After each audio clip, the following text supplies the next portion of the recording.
So 21 Savage was on Clubhouse yapping the other day. Now 21 is someone who I actually came to the defense of before, like when he called for Atlanta to put the guns down.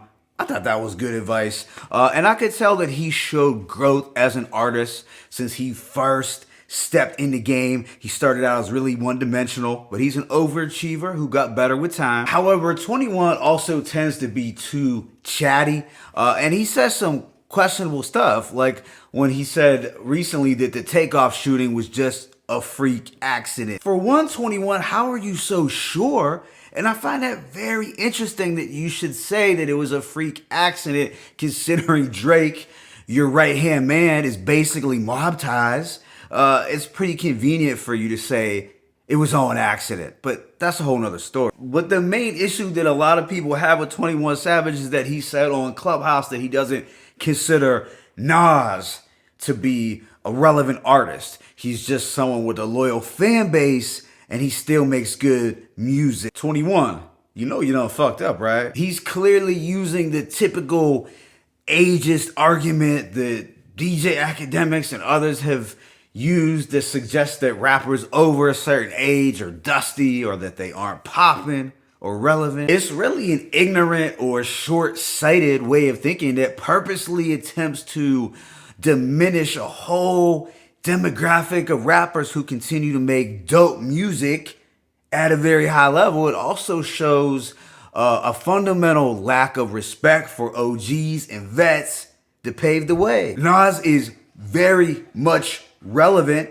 because for 30 years now, he continues to generate a buzz and make music that people are still interested in. At age 49, Nas is still selling out shows, releasing quality albums that receive widespread praise at a high output. He's an OG who still has an active social media presence, and he's very much tapped in. If you listen to the King's Disease series, he's talking about current events and the things that the youth are currently going through. At age 49, he's dating women in their 20s, living his best life and getting love from young to old fans. I would say that Nas and Jay-Z are two golden era icons who managed to transcend age. They're still very popular and relevant to the culture because when they released music in 2022, they pretty much shut the internet down. Not to mention that if you go on Twitter on an average day, you will see thorough breakdowns of Illmatic versus Reasonable Doubt. 21 Savage's argument was not well thought out, and it came across as disrespectful,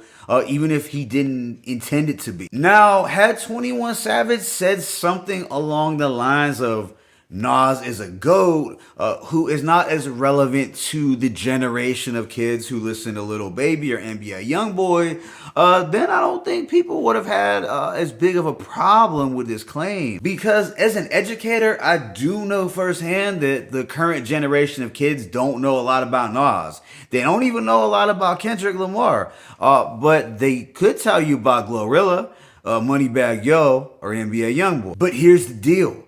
These popular trap artists really only make up one segment of the larger culture. You know, Lil Baby and Moneybagg Yo do not solely dictate or determine what's relevant. You know, they are not the only voice for the culture. I suppose if we are talking about popularity with a young audience, social media presence, and the sales that trap artists make that are intended more for casual listeners, then they might have a slight edge over Nas. But the reality is hip-hop is such a vast culture with so many different styles and subgenres. At almost 50 years of age, hip-hop is just not limited to what is trending for the youth on TikTok. And for 21 to think that rappers who make music catering to 10 to 24-year-olds are the ones who have the only true pulse of the culture